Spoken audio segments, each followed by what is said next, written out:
O projeto Desmitificando o Direito está começando. Quero agradecer a presença de todos vocês e quero contar com a participação de vocês, que hoje estou rouca. Então, quero contar nessa acolhida do professor Tiago Ferreira Cardoso Neves, que veio do Rio de Janeiro conhecer Porto Alegre e nos dar essa oportunidade de estar conhecendo um pouco do trabalho dele, da pesquisa que ele faz também na área que ele atua. Ele é professor da Emerge e advogado do escritório Silvio Capanema de Souza Advogados Associados. Pesquisa na área do direito civil e direito empresarial, tem obras publicadas nessas áreas, e depois até eu peço para tu mencionar quais são, porque eu não coloquei aqui no currículo. E hoje ele veio apresentar o tema As repercussões do novo Código de Processo Civil no direito empresarial. A gente sabe que teve muitas mudanças, a gente já teve palestras de outros temas, né? Tanto no aspecto do trabalho, da família, até foi tocado um pouco no aspecto empresarial, mas foi tocado no que se refere ao agravo de instrumento. Foi no mês passado que nós tivemos com o professor Leonardo Aquino e a professora Renata Malta Vilas Boas, vieram de Brasília. Então, dando as boas-vindas, professor Tiago, obrigada, agradecendo a presença da mãe dele também, a dona Sônia, que veio prestigiar o filho, e agradecendo também essa live em nome da Karina, que há 10 anos a gente ocupa esse espaço para proporcionar um debate e promover o direito como instrumento de cidadania. O certificado é entregue no final, mediante uma taxa simbólica de R$5, assinem o livro de presença e façam papel por mim hoje na participação e acolhida do professor, para que eu não faça pergunta e vocês façam. E aqui os livros que nós vamos doar. Tá? Muito obrigada. Seja bem-vindo, Tiago. Bom, gente, boa noite. Primeiro quero agradecer você, Carmel, pelo convite para estar aqui. É um imenso prazer. Agradecer também a Saraiva aí pela acolhida e agradecer a presença de vocês para tratarmos aí de um tema, para mim, instigante. Espero que seja para vocês também, que os estimulem ao final da apresentação a também pesquisar e buscar as respostas que eu também ainda busco. A gente não tem nada certo no direito, e tudo depende, é sempre duvidoso, depende da nossa interpretação, da visão do que cada um tem acerca dos institutos e daquilo que o legislador prevê. Bom, o nosso tema hoje, eu vou tratar aqui, ainda que sucintamente, das repercussões do novo Código de Processo Civil sobre o direito empresarial. O direito empresarial, embora inequivocamente seja um ramo autônomo do direito material, ele sofre, como a maioria dos ramos, a influência direta das leis instrumentais, as leis processuais. No caso, o novo Código de Processo Civil, ele trouxe regramentos próprios sobre matérias importantíssimas da esfera mercantil, da esfera empresarial. Então, eu queria abordar alguns pontos para vocês que eu entendo serem mais relevantes, mais interessantes, não só do ponto de vista acadêmico, mas também do ponto de vista prático. Bom, eu na verdade quero abordar para vocês aqui 4 pontos. 2 são um pouquinho mais profundos, mas 2 outros que eu vou começar são mais leves, mas não menos importantes, e que poucas pessoas se dão conta aí quando estudam o novo Código de Processo Civil, especialmente no que toca à sua repercussão no direito empresarial. Primeiro, gente, nós tínhamos uma disposição no Código de Processo Civil de 73, lá no seu artigo 112, parágrafo único, que previa a possibilidade do magistrado, do juiz, de ofício, reconhecer a nulidade, a invalidade de cláusulas de eleição de foro nos contratos de adesão.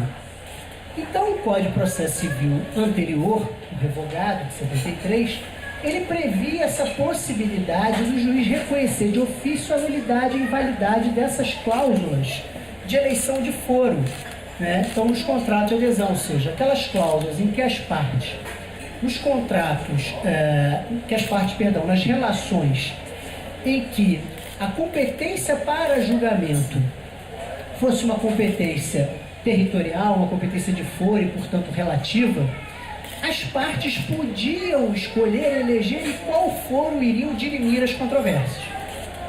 E nesses contratos, se fossem eles de adesão, o CPC admitia aí que o juiz de ofício declarasse a invalidade delas. Observe que a previsão anterior do novo Código não fazia qualquer diferença se esses contratos eram de natureza civil ou de natureza empresarial. Então não importava, bastava que o contrato fosse de adesão para abrir essa possibilidade para o magistrado. Com o novo Código, a questão mudou um pouquinho, né? Foi uma mudança de uma palavra, retirada de uma palavra, mas que altera sensivelmente esse regramento. Hoje essa previsão, a previsão que é semelhante à do anterior, está no artigo 63, parágrafo 3º do novo Código, e prevê lá o 63, parágrafo 3º, que o juiz pode reconhecer de ofício e antes da citação a ineficácia das cláusulas de eleição de foro se ele a entender abusiva. Então veja, parece que é a mesma coisa, mas não é. O Código anterior previa a possibilidade de declaração de invalidade nos contratos de adesão. Hoje, o juiz pode, antes da citação, reconhecer também de ofício a ineficácia e não invalidade da cláusula nos contratos em que tenham cláusula de eleição de foro, desde que ela se verifique abusiva. Então veja, hoje não se exige mais para esse reconhecimento de ineficácia da cláusula de eleição de foro que o contrato seja por adesão. Em qualquer contrato, ainda que seja um contrato paritário, em que as partes possam discutir as cláusulas desse contrato, se ela se revelar abusiva, o juiz pode reconhecer de ofício antes da citação a ineficácia dessa cláusula. Lembrando que isso serve para contratos civis e contratos empresariais. E o que seria essa abusividade da cláusula? Segundo o STJ, em precedentes recentes, depois da alteração do novo Código, essa cláusula de eleição de foro ela seria abusiva se ela inviabilizasse ou dificultasse, em especial, o acesso ao Poder Judiciário. Então, se essa cláusula, se ela revelar aí uma inviabilidade que a parte possa ir a juízo, exercer o seu direito de ação, ou se esse exercício desse direito se tornasse dificultoso, essa cláusula seria abusiva e o juiz poderia reconhecer a sua ineficácia. Vou dar um exemplo aqui de um julgado de mais ou menos 3 meses atrás, no conflito de competência 142.750. Quem está anotando, é um conflito de competência 142.750 do Rio de Janeiro. Um julgado, então, do STJ, no caso que começou no Rio de Janeiro. Qual era a situação aqui? Aqui se tratava da compra e venda de um shopping center no valor de 200 milhões de reais. Então, as partes celebraram um contrato de compra e venda no valor de 200 milhões de reais.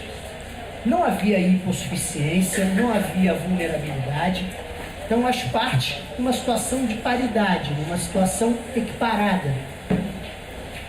Na hipótese concreta, o STJ entendeu que a cláusula não era abusiva. Mas você lendo o inteiro teor do acórdão, vocês vão verificar que o STJ reconheceu expressamente aqui essa possibilidade de afastamento da ineficácia pela abusividade. O STJ, nesse julgado, diz expressamente que é possível a declaração de ineficácia da cláusula de eleição de foro se ela revelar essa impossibilidade de acesso ao judiciário.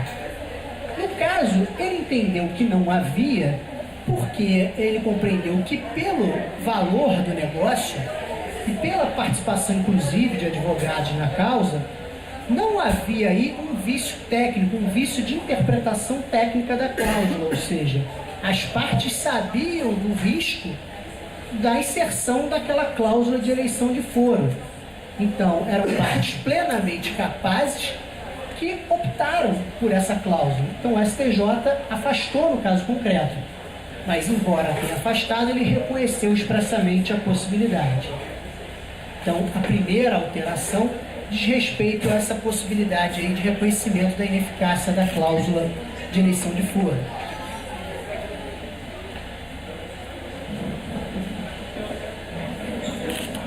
Outro ponto também importante, em que pouca gente se deu conta, diz respeito à citação das empresas públicas e empresas privadas, a incitação e a intimação das empresas públicas e das empresas privadas. O artigo 246, parágrafo 1º do novo Código, ele prevê que a exceção, ou seja, tirando as empresas de pequeno porte e as microempresas, todas as empresas públicas e privadas devem manter um cadastro junto ao tribunal de cada estado para receber citação e intimação. Então, afastadas, ou seja, a exceção das empresas de pequeno porte e das microempresas, todas as demais, públicas ou privadas, têm que manter um cadastro junto ao tribunal para que recebam citações e intimações. Qual é a consequência disso? Para citar empresas públicas e privadas hoje, não se faz mais necessário de envio de correspondência com aviso de recebimento, não precisa mais o oficial de justiça ir lá para fazer a citação, a intimação. Esse procedimento se dará obrigatoriamente de modo eletrônico. Então, inclusive a citação, a empresa vai receber lá no e-mail que cadastrar no sistema do tribunal, a citação das ações com a contrafé. Eu não sei como está aqui no Tribunal do Rio Grande do Sul, mas lá no Tribunal do Rio de Janeiro já está correndo aí o prazo, a convocação que o tribunal fez para que as empresas informem esses dados ao tribunal para receber as citações e intimações. Uma crítica aqui ao Código de Processo Civil. A lei não prevê aqui uma sanção para a empresa que não fizer. Então, é uma norma desprovida de sanção. Então, quem não cumprir não se sabe quais serão as consequências. Por óbvio, terão que ser citadas se não for encontrado o seu cadastro no sistema do tribunal, terão que ser citadas do modo tradicional, ou intimadas. Né? Então, acho que pecou o legislador aqui, ele foi omisso sobre esse aspecto, na previsão de uma sanção aí para aquelas empresas públicas ou privadas que não fizerem esse cadastro. Então, esses são os dois primeiros pontos, rápidos e mais suaves, que eu queria abordar, que poucas pessoas mencionam, poucas pessoas se dão conta dessas repercussões aí sobre matérias, sobre relações empresariais. Bom, agora as questões que são sempre mais comentadas aí e que, por isso, talvez mereçam maior destaque para a gente. Eu gostaria de conversar com vocês, também de modo não muito aprofundado, porque o tempo não nos permite, mas eu quero conversar com vocês sobre a questão da desconsideração da personalidade jurídica e da dissolução, liquidação das sociedades empresárias. Foram dois pontos que o novo Código de Processo Civil promoveu aí profundas alterações. Primeiro, a questão da desconsideração da personalidade jurídica. Até o advento do novo Código de Processo Civil, a gente só tinha 3 leis aí que tratavam da desconsideração da personalidade jurídica. Você só tinha 3 dispositivos que tratavam da possibilidade de desconsideração da personalidade jurídica de uma sociedade empresária ou de qualquer outra pessoa jurídica. Primeiro, a gente tinha, ou melhor, a gente tem ainda o Código Civil. O Código Civil, lá no artigo 50, traz aquilo que a doutrina chama de teoria maior da desconsideração da personalidade jurídica, ou seja, é aquela desconsideração da personalidade jurídica em que se verifica o uso abusivo ou fraudulento da pessoa jurídica para lesar terceiros. Então, verificando-se a fraude ou o abuso da personalidade jurídica, pode a parte que se sentir prejudicada pleitear a desconsideração da personalidade jurídica. O STJ, ele sempre entendeu, continua entendendo dessa forma, que são 3 as hipóteses que caracterizam essa fraude e esse abuso da personalidade jurídica que autoriza a desconsideração. Então, o STJ ele entende que em 3 situações é possível caracterizar essa fraude, esse abuso para a desconsideração. A primeira delas é a confusão patrimonial. Então, havendo confusão patrimonial, ou seja, quando você não souber diferenciar, separar o que é patrimônio do sócio, o que é patrimônio da sociedade, está autorizado o requerimento da desconsideração da personalidade jurídica. Está caracterizada a fraude ou o abuso. Então, a primeira hipótese é a confusão patrimonial. A segunda hipótese que o STJ reconhece como de fraude ou abuso da personalidade é no caso de dissolução irregular. Então, havendo dissolução irregular da sociedade, caracterizado estará a fraude ou abuso que autoriza a desconsideração. E o que seria essa dissolução irregular? Seria uma dissolução fora das hipóteses previstas na lei para dissolução. As hipóteses do 1033 do Código Civil, hipótese de falência da Lei de Falências.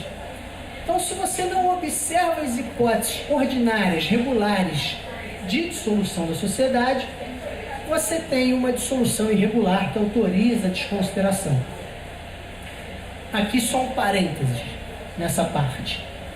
O STJ ele tinha um entendimento já há muitos anos, e vocês vão encontrar centenas de julgados, não estou exagerando, são centenas de julgados, prevendo a dissolução irregular, o simples fato de haver uma dissolução irregular como causa para desconsideração. Mas o STJ, cerca de 1 ano e meio atrás, ele passou a exigir, no caso de dissolução irregular, a comprovação do dolo dos sócios de lesar credores com a dissolução irregular. Então, o STJ, hoje, para ele, não basta a não observância das disposições legais para a dissolução de uma sociedade. Além disso, para que seja possível a desconsideração, é preciso que se verifique, que se constate aí o dolo do sócio, dos sócios que promovem a dissolução irregular, em lesar os credores. Bom, então essa é a segunda hipótese que caracteriza aí a fraude ou abuso. A terceira hipótese é a do desvio de finalidade. Ou seja, quando se utiliza uma sociedade com finalidade diversa e ilícita daquela para a qual ela foi criada. Por exemplo, quando você cria uma pessoa jurídica, uma sociedade de fachada simplesmente para lavar dinheiro, para justificar um rendimento que você não tem e obtido por meios ilícitos. Então você constitui uma sociedade, passa a emitir notas fiscais frias e declara aquilo à fazenda, como se fosse lucro da sociedade. Você faz uma distribuição de lucro para os sócios e comprova uma renda que você aufere de modo ilícito. Essa é uma das formas mais rudimentares de se lavar dinheiro. E aqui eu não estou ensinando ninguém a fazer isso. Tá? Isso vocês vão encontrar em qualquer julgado do STJ que prevê essa possibilidade. Então, nessas três hipóteses, você tem a fraude ou o abuso, que caracteriza possibilita a desconsideração da personalidade pela teoria maior. Você tem ainda no nosso ordenamento uma outra hipótese chamada na lei de desconsideração da personalidade jurídica, que é do artigo 28 do CDC. O artigo 28 do Código de Defesa do Consumidor, ele traz lá nos seus 5 parágrafos hipóteses que ele chama de desconsideração da personalidade jurídica. A que ganha maior destaque, que é chamado pela doutrina de teoria menor da desconsideração, é que está prevista no artigo 28, parágrafo 5º do CDC, que admite a desconsideração da personalidade jurídica pela simples incapacidade patrimonial do fornecedor. Então, pelo artigo 28, parágrafo 5º do CDC, se o fornecedor não tem bens suficientes para ressarcir, para indenizar o consumidor pelos danos, o CDC admite o que ele chama de desconsideração da personalidade jurídica para atingir o patrimônio dos sócios. E aqui abro também um parênteses. Aqueles que estudam de modo mais técnico a desconsideração da personalidade jurídica afastam do artigo 28 do CDC a sua caracterização como desconsideração. Em verdade, o artigo 28 do CDC traz uma responsabilidade subsidiária de sócios de sociedade em relação de consumo. Por quê? Porque a desconsideração ela é sempre excepcional. A regra é que haja uma separação patrimonial, a separação do patrimônio da pessoa jurídica e dos sócios. Se essa ausência de separação, ou seja, se a possibilidade de se ingressar no patrimônio dos sócios for uma regra, no final das contas, ninguém mais vai querer exercer uma atividade como sociedade, porque o seu patrimônio pessoal estará em risco em qualquer caso. Então, a desconsideração é excepcional, sempre quando há um desvio, uma fraude, um abuso. Nas condições normais de temperatura e pressão, os sócios numa sociedade não têm responsabilidade pelas obrigações pessoais. Por isso que a hipótese do artigo 28, parágrafo 5º do CDC, tecnicamente, embora esteja lá o texto do 28, o cabeçalho, diga da desconsideração da personalidade jurídica, tecnicamente ali não é desconsideração, mas uma responsabilidade subsidiária dos sócios, imposta pela lei.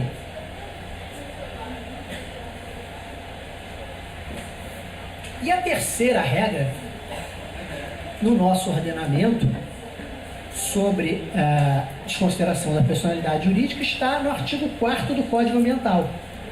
No artigo 4º da Lei 9.605 de 95, então o artigo 4º da Lei 9.605 traz lá a possibilidade de desconsideração da personalidade jurídica quando há dano ambiental. Nas situações de dano ambiental, se aproximam da teoria do risco integral, então ali se justifica a responsabilidade da sociedade e dos sócios por conta disso.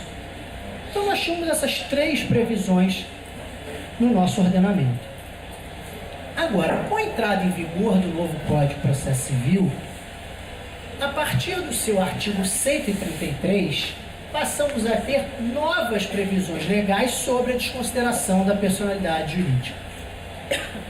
E o artigo 133 do novo Código trouxeram algumas relevantes alterações, novidades no que toca à desconsideração da personalidade jurídica. Primeiro, lá no novo Código, previu-se expressamente, no 133, parágrafo 2º, a chamada teoria da desconsideração inversa da personalidade jurídica. Então, positivou-se a teoria inversa da desconsideração da personalidade jurídica. E o que é essa danada aí de desconsideração inversa? Bom, a desconsideração, pela desconsideração, a direta, a que é a normal, você afasta a personalidade da pessoa jurídica para atingir o patrimônio do sócio. do sócio que utilizou indevidamente a pessoa jurídica, a sociedade. Na desconsideração inversa é exatamente o contrário. Você afasta a personalidade da pessoa jurídica para responsabilizá-la por obrigações particulares dos sócios. No caso da direta, são responsabilidades da sociedade que o sócio vai responder. Na inversa, a sociedade vai responder por obrigações particulares do sócio. Inverte-se o jogo. A desconsideração inversa foi uma criação doutrinária. Foi uma criação doutrinária, especialmente no âmbito do direito de família. A desconsideração inversa surgiu no direito de família. E ela surgiu com o intuito de evitar aquelas fraudes nas dissoluções de casamento, em que a regra era essa época, você tinha o marido e a mulher casados. O marido, um belo dia, depois de anos de casamento, resolve separar da esposa, né? Trocar aquela de 40 por duas de 20.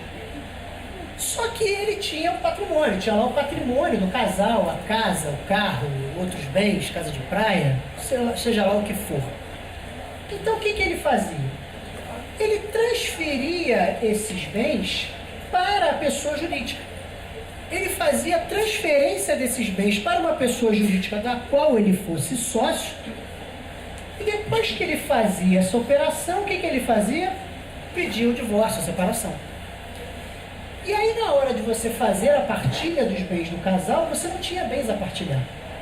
Você não tinha bens em nome do casal, porque os bens estavam em nome da pessoa jurídica.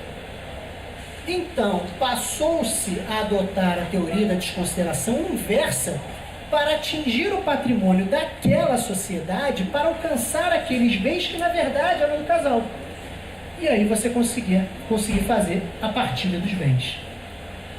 Então, o novo código, ele hoje positivou expressamente essa, que era uma criação doutrinária e aceita pela jurisprudência.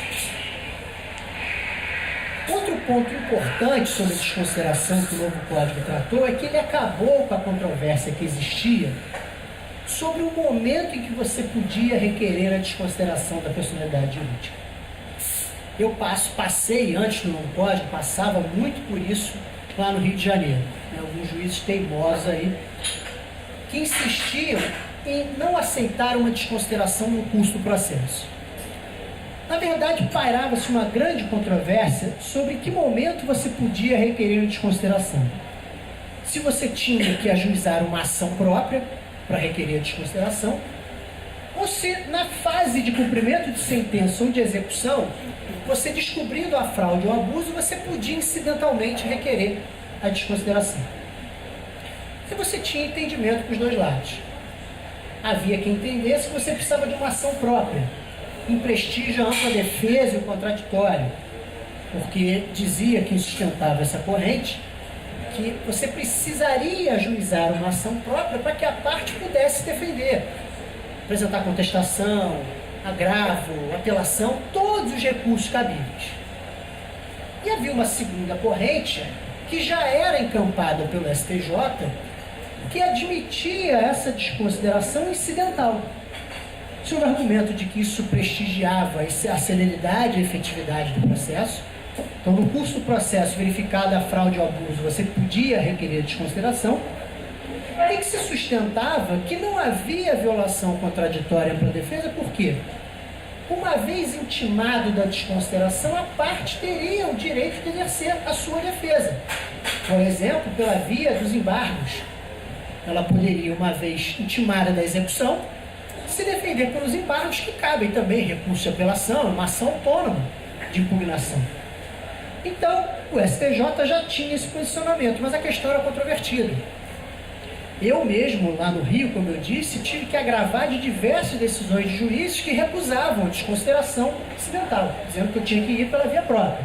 Eu tinha que recorrer para conseguir obter a desconsideração. E o juiz, depois de má vontade, dificultava ao máximo o procedimento de expropriação. Hoje não tem mais como fugir, porque o novo código, ele previu expressamente que a desconsideração da personalidade jurídica é um incidente ao processo. Então, o procedimento de desconsideração, ele é um incidente no processo. Só não será incidente ao processo, o próprio Código diz isso, se você requerer a desconsideração logo na inicial. Aí tudo bem, aí não há que se falar incidente. Mas se você requer a desconsideração no curso do processo, é um incidente que inclusive suspende o curso do processo principal, até que se resolva o incidente de desconsideração. Então hoje acabou-se com essa controvérsia. Então hoje você pode ter a desconsideração incidentalmente, sem qualquer discussão. O último ponto que eu queria tratar com vocês é a da questão da dissolução das sociedades, que o novo Código também promoveu uma profunda alteração aí em relação ao Código anterior, ao Código de Processo Civil anterior. Bom, primeiro, a dissolução total das sociedades. O Código de Processo Civil de 73, ele não trazia um procedimento para a dissolução judicial total das sociedades. Então, quando você tinha algum litígio entre os sócios e precisava ajuizar uma ação para uma dissolução judicial, o Código de 73 não continha uma previsão sobre esse procedimento. Não tinha.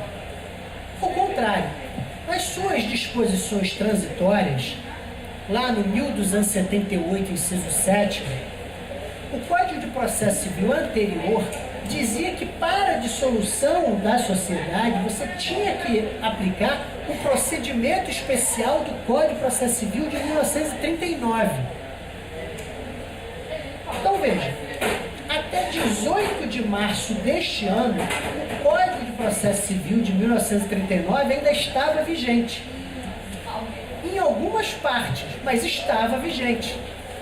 Um exemplo é o procedimento de dissolução das sociedades. O novo Código, ele acabou com isso. O novo Código, ele não previu mais essa aplicação do Código de 39, como diz o seguinte, que aqueles procedimentos lá do 1278 do Código, que remetiam ao Código de 39, se eles não foram encampados pelo novo Código ou não foram encampados por uma legislação especial, vão observar o procedimento ordinário do novo Código, que se inicia lá no artigo 318 dele. Então veja, hoje, a ação de dissolução total das sociedades é procedimento ordinário do novo CPC. Você não tem mais um procedimento especial, o procedimento do Código 39. Finalmente, o Código 39 foi sepultado, não sai mais de lá da sepultura. Acabou. Agora, o novo Código, ele não previu, deveria ter previsto um procedimento para dissolução total, mas previu um procedimento para a dissolução parcial da sociedade. A chamada resolução da sociedade em relação a um sócio, a partir lá do artigo 599.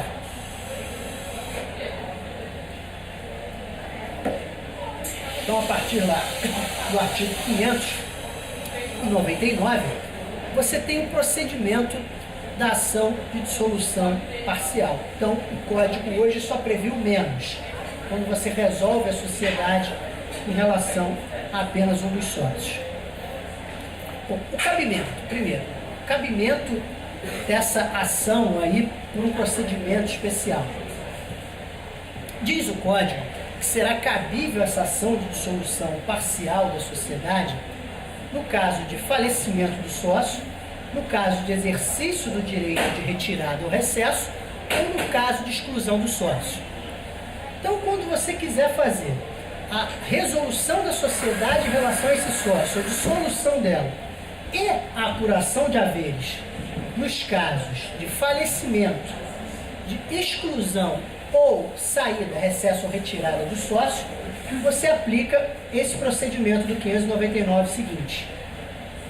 Mas o novo Código também inovou. ele disse que cabe o procedimento de dissolução parcial quando você quiser fazer só a dissolução, sem apuração de haveres, ou quando você já tiver feito a dissolução extrajudicial para fazer só a apuração. Então, seja na dissolução e apuração, só dissolução ou só apuração, vai aplicar o procedimento do 599 seguinte. Outra novidade no Código foi a possibilidade de aplicação do procedimento de dissolução parcial no caso de sociedade anônima, no caso das sociedades anônimas fechadas. Então, quando você tiver uma sociedade anônima fechada, sociedade anônima fechada, que é considerada uma sociedade de pessoas, você pode utilizar o procedimento de dissolução parcial. A dissolução parcial da sociedade ela é muito discutida nas sociedades anônimas comuns. Há previsões excepcionalíssimas na Lei 6404, mas hoje o Código de Processo Civil prevê expressamente. Só que o Código de Processo Civil, ele cometeu uma grande falha aqui. Essa questão é tratada no parágrafo 2º do artigo 599, que diz o seguinte: a ação de solução parcial de sociedade pode ter também por objeto a sociedade anônima de capital fechado, quando demonstrado por acionista ou acionistas que representem 5% ou mais do capital social, que não pode preencher o seu fim.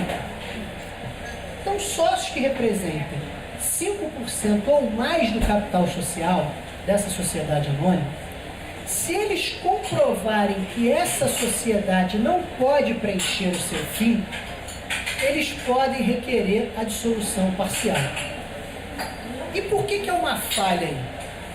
Porque a Lei 6404, a Lei das SA, ela diz lá no artigo 206 que essa hipótese aqui de sociedade que não pode cumprir o seu fim, isso é caso de dissolução total da sociedade. Então você tem a lei especial dizendo que isso é caso de dissolução total e o Código de Processo Civil diz que você pode requerer dissolução parcial nesse caso. Uma falha do legislador que não observou a disposição da lei especial, né? Mais um equívoco que não é incomum do legislador. Para a gente finalizar, 3 pontos também importantes a serem observados. Primeiro, hoje o Código de Processo Civil diz expressamente qual é o critério aí, no caso de solução parcial, para apuração de haveres do sócio que se retira. Diz o Código de Processo Civil que na omissão do contrato, a apuração de haveres se dará por balanço de determinação. Então, o legislador, primeiro, prestigiou a autonomia da vontade, ou seja, primeiro você olha o contrato. Se o contrato disser qual é o critério para apuração de haveres, você observa o contrato social. Agora, se o contrato social for omisso, aí você aplica esse critério do balanço de determinação. E aí o que é esse balanço de determinação? Parece um nome difícil, não é complicado. Alguma fórmula matemática absurda, chamar um grande matemático, não. O balanço de determinação, na verdade, é um balanço real em que vai se determinar quanto o sócio tem a receber, inclusive a partir dos bens intangíveis da sociedade. Então vai se fazer um levantamento de todos os bens da sociedade, de todo o patrimônio, vai se verificar a participação daquele sócio no capital social e vai se indenizá-lo por aquele montante. Agora, eu disse para vocês que o legislador, ele prestigiou a autonomia da vontade. Ele diz expressamente que só se aplica o balanço de determinação se não tiver critério no contrato.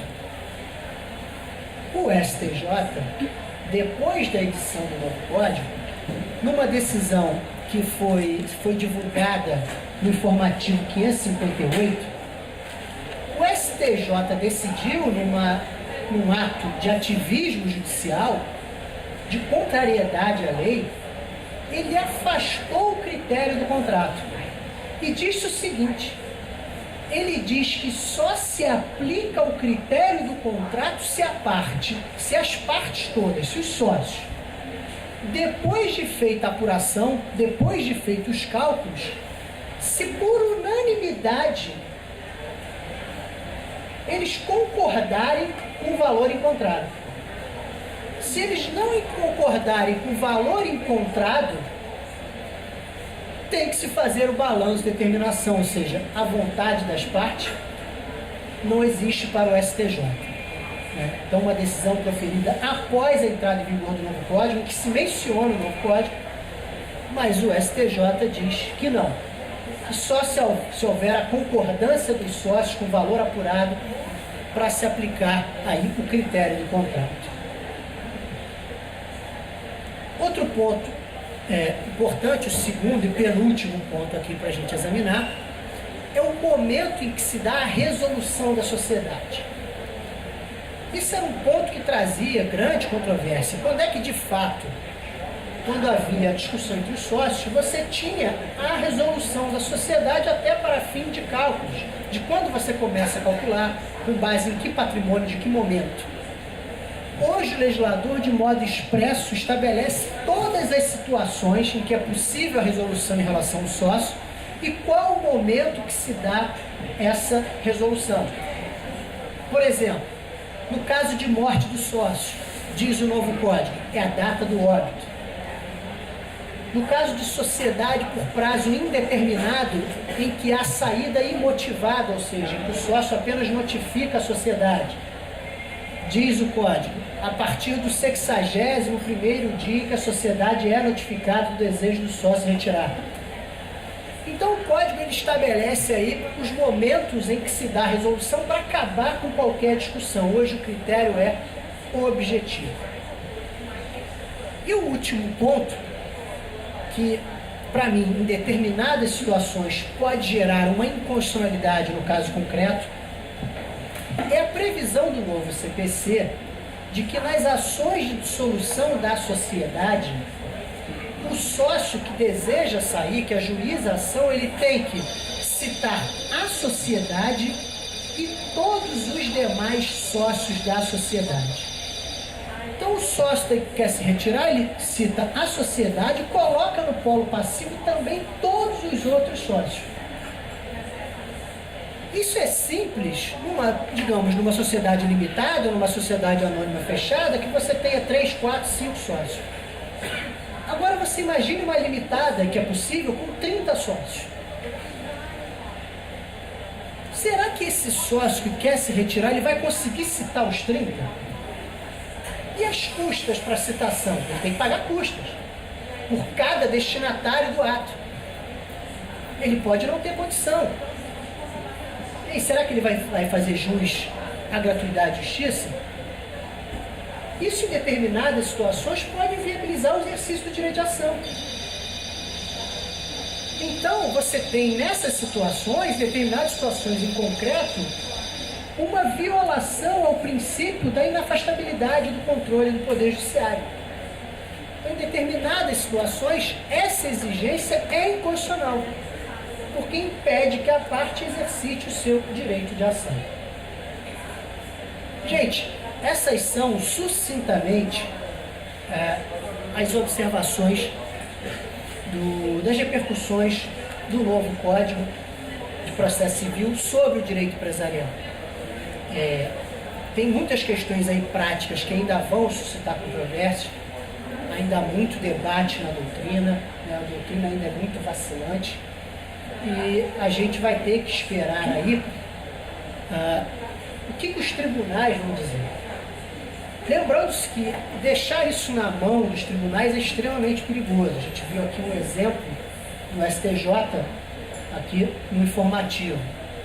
O STJ, recentemente, falando sobre o novo código, diz o seguinte: o STJ tinha uma jurisprudência remansosa no sentido de que o juiz, o desembargador, o tribunal, não precisa atacar todos os pontos de argumentação da parte para julgar um recurso.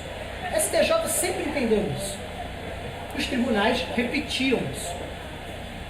O novo Código de Processo Civil, pelo contrário, diz que o juiz tem que atacar todos os pontos. Aí o STJ, há cerca de 2, 3 semanas atrás, deu uma decisão dizendo que não há necessidade, que só há necessidade de o juiz atacar todos os pontos se para solucionar a controvérsia precisar atacar todos os pontos.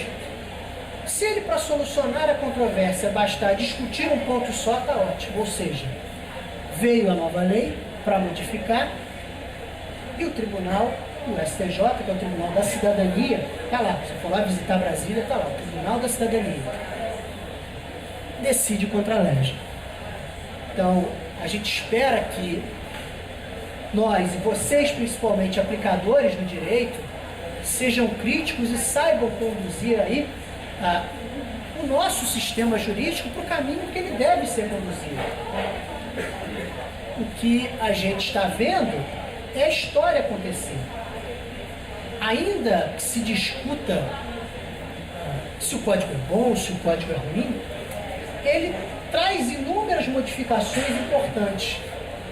E a gente está vendo efetivamente a história desse país, especialmente do judiciário moroso, travado, burocrático, ser desfeita. E como a gente está falando um pouco de história, da história sendo feita, eu gostaria de terminar essa palestra citando uma poesia do filósofo cubano Pablo Milanés, que virou uma canção posteriormente, em que ele diz o seguinte: a história é um carro alegre, cheia de gente contente, que atropela indiferente todo aquele que a negue. Gente, obrigado, boa noite.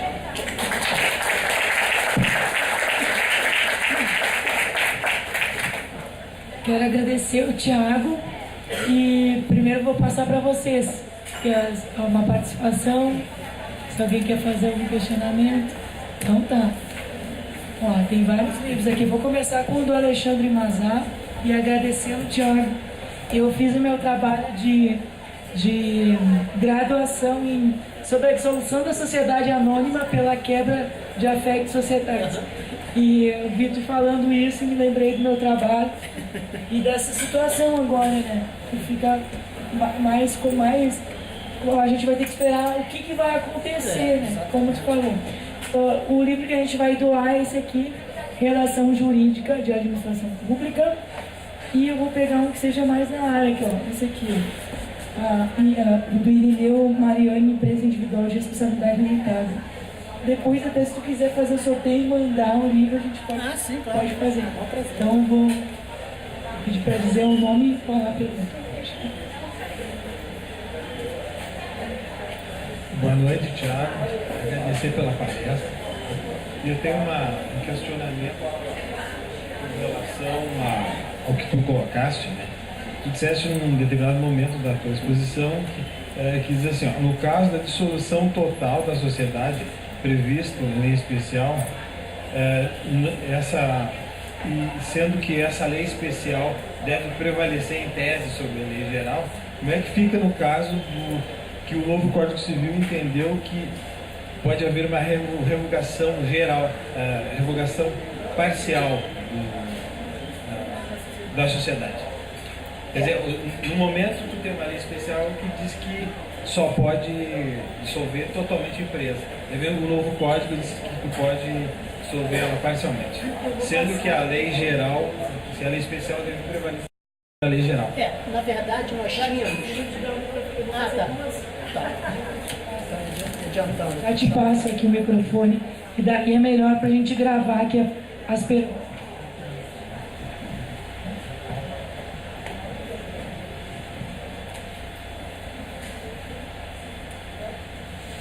Boa noite.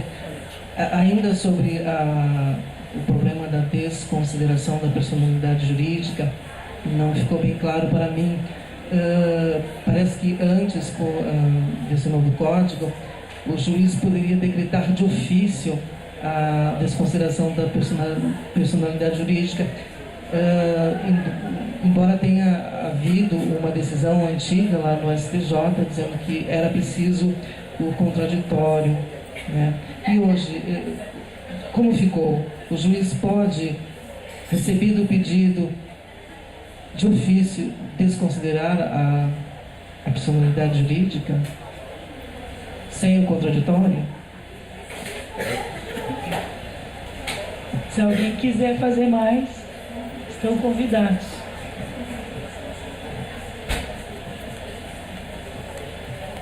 Bom, vamos falar primeiro da questão da dissolução total. O que acontece? Na verdade, a gente não tinha uma lei especial. O que a gente tinha era uma previsão do Código de Processo Civil de 39, que tratava do procedimento da dissolução total. Esse procedimento do Código de 39, ele continuava vigente porque o Código de 73 previa no 1278, inciso 7º, a aplicação do procedimento do Código de 39 para a dissolução total das sociedades. Então, o Código anterior, nas disposições transitórias dele, previa que esses procedimentos que ele enumerava no 1278, dentre eles o de dissolução, ele previa que esses procedimentos ainda estavam vigentes. Com o novo Código, ele expressamente revogou aquela disposição do 1278. Ele fala... Espera aí que eu tenho um artigo aqui. De cabeça eu não me lembro. É o 1046, parágrafo 3º. O 1046, parágrafo 3º diz o seguinte, que aqueles procedimentos lá do 1278 do Código anterior, se eles não receberam um tratamento em lei especial, ou seja, se você não teve uma lei especial criando aqueles procedimentos, ou se o novo Código não trouxe um procedimento específico naqueles casos, aquelas disposições estão revogadas e você aplica o procedimento ordinário do novo CPC. Então, qual é a conclusão? Você só tinha procedimento de dissolução total no Código de Processo Civil de 39. Aquele procedimento, como ele não foi encampado numa lei especial, nem pelo novo Código de Processo Civil, ele está revogado. E aí você não tem nem lei especial, nem o Código de 39. Como consequência, você vai aplicar o procedimento ordinário do novo Código de Processo Civil. Ok? Agora, na questão da desconsideração. Na verdade, de repente eu não me fiz entender bem, quando eu falei da questão da desconsideração, eu falei que a gente tinha uma controvérsia. Uns que entendiam que ela podia ser requerida incidentalmente, e outros que entendiam que precisava de uma ação própria. Os que entendiam que precisava de uma ação própria falavam do contraditório com a defesa de modo amplo, ou seja, possibilidade de contestação e todos os recursos consequentes. A segunda parcela da doutrina, que era aceita pelo STJ, dizia o seguinte, não é que ela pudesse ser de ofício, ela podia ser incidental, ou seja, no curso do processo. Então, se a parte, no curso do processo, verificasse a fraude ou abuso, ela não precisava ajuizar uma ação própria de desconsideração. Ela podia pedir incidentalmente no processo. Então você estava lá litigando com uma sociedade. Você descobriu que o patrimônio dela foi esvaziado fraudulentamente pelos sócios. Você pedia desconsideração. E o que acontecia? Você intimava o sócio daquela desconsideração. E aí os sócios poderiam vir pela via dos embargos, se defender, iam se utilizar os embargos à execução, iam responder por embargos, ia ter sentença nos embargos, direito de apelação, a recurso de apelação. Então, você tinha o direito do contraditório com a defesa. Mas é o que a doutrina e a jurisprudência da STJ afirmavam. Esse contraditório aqui, ele é diferido, porque ele vai se dar em momento diverso do processo, ele não vai ser afastado, ele vai ser só em momento diverso. Hoje essa discussão acabou porque vira um incidente.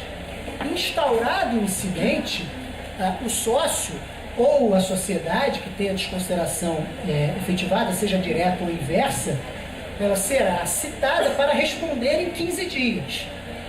Então, continua havendo contraditório com a defesa. Tá? Isso não fica afastado, porque senão você realmente viola lá o artigo 555 da Constituição, que prevê a possibilidade de você retirar bens de qualquer sujeito sem observância do devido processo legal. Tá? Mas contraditório com a defesa continuam preservados. Ok? Alguém gostaria de fazer um comentário, alguma pergunta? Muitos que estão aqui, a maioria, trabalham no judiciário, aqui próximos, né? São participantes assíduos aqui. E eu quero agradecer a presença de vocês e pedir para o professor me dizer um número, 4 números, na verdade, de 1 a 32, e a gente vai sortear esses livros aqui. Se tu puder me dizer, eu vou anotando aqui. Para não ser injusto com um. Geralmente um e o último nunca ganham nada, né? Porque ninguém escolhe o um e o último. O 32, o último. O 18 e o 25. E eu vou mais 2, porque aí quem quiser depois me manda um e-mail com o endereço que eu mando o meu livro. Eu tenho na verdade 3 livros publicados, mas eu mando um livro de contratos mercantis para vocês. Então, eu tenho um livro, 2 livros em matéria civil, né? Um que foi o meu trabalho de conclusão da pós-graduação lá na Escola da Magistratura, que é o Nascitura e os Direitos da Personalidade, pela editora GZ, e tenho 2 livros pela Atlas, que hoje é o Grupo GEM, é um livro de contratos mercantis e um livro que é Direito e Justiça Social. Tá? Então são essas 3 obras, mas eu mando de contratos mercantis aí para quem se dispuser mandar o endereço, eu me comprometo a mandar. Quais são os números? Pode ser o 12 e o 28.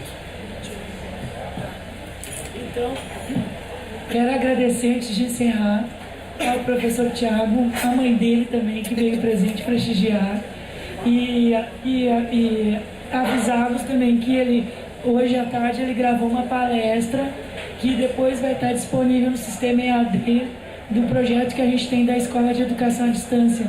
E vocês que são servidores e ficam muito preocupados com a questão da certificação, né, que o tribunal solicita, a gente não vou falar o nome da faculdade ainda, mas tivemos hoje um retorno de uma das faculdades que vai estar certificando conosco, e daí eu vou poder atender os critérios do tribunal, que é mostrar o conteúdo programático do certificado, a certificação junto com uma entidade conveniada ao MEC, e também o quadro de professores. Eu não preciso falar que são sempre pessoas com notório saber, né? E que eu fico muito feliz, Thiago, de tu ter dedicado um tempo para estar aqui com a gente. Tenho certeza que o pessoal na internet também vai assistir.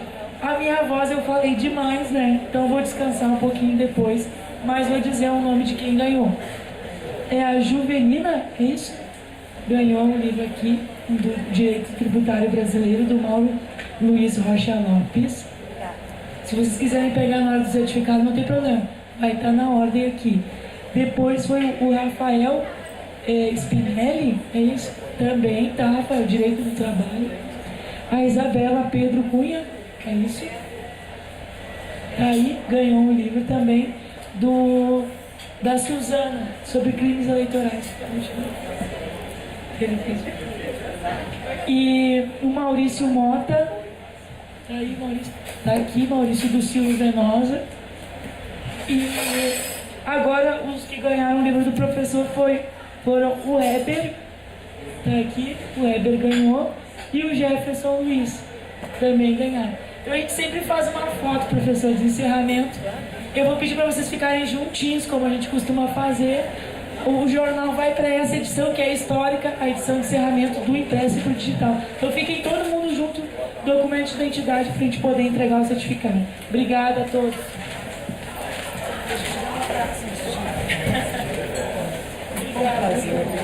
Obrigada.